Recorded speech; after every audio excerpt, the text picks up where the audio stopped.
سب سے پہلے اور سب سے بڑی اس حقیقت کو سمجھ لیں کہ اس کائنات کا خالق اللہ تعالیٰ، یہ سب سے بڑی حقیقت ہے۔ اس حقیقت کے سائے میں جو لوگ زندگی گزارتے ہیں وہ لوگ کبھی بھی دشواریوں کا شکار نہیں ہوتے، کبھی بھی الجھاؤ کا شکار نہیں ہوتے۔ سب سے بڑی حقیقت یہ ہے کہ اللہ ہمارا رب ہے، خالق ہے، مالک ہے، رازق ہے، اور پھر سب سے بڑھ کر رحمان ہے اور رحیم ہے، پھر سب سے بڑھ کر غفار ہے اور ستار ہے۔ اس حقیقت کو سمجھ لیں۔ اللہ تعالیٰ نے قرآن مجید میں اس حقیقت کا اس طرح اظہار فرمایا کیف تکفرون باللہ وکنتم امواتا فاحیاکم، تم کس طرح اللہ کا انکار کرتے ہو حالانکہ تم بے جان تھے، اس نے تمہیں زندگی عطا کی، کچھ نہیں تھے تم، عدم میں تھے، اس نے تمہیں وجود دیا، اور پھر ارشاد فرمایا ثم یمیتکم ثم یحییکم، پھر تمہیں مارے گا اور پھر تمہیں زندگی عطا کرے گا، ثم الیہ ترجعون، پھر تمہیں اسی کی طرف لوٹ جانا ہے۔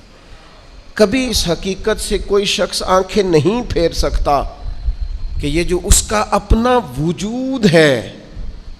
یہ بھی سارے کا سارا اللہ تعالیٰ کی مشیت اور اس کی رضا پر مبنی۔ اس نے اپنا وجود بھی اپنی مرضی سے تشکیل نہیں دیا، قد کاٹ اپنی مرضی سے تشکیل نہیں دیا، حسن و جمال اپنی مرضی سے تشکیل نہیں دیا، تو پھر کیسی عجیب بات ہے یہ روزمرہ کے معاملات اپنی مرضی سے تشکیل دینا چاہتا ہے۔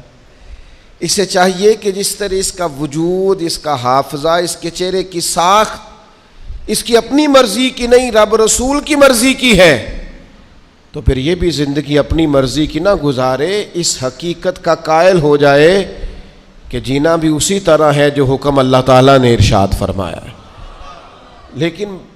زندگی اللہ کی دی ہوئی، رزق اللہ کا دیا ہوا،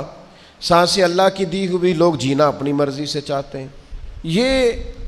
حقیقت پسندی سے دور بات ہے۔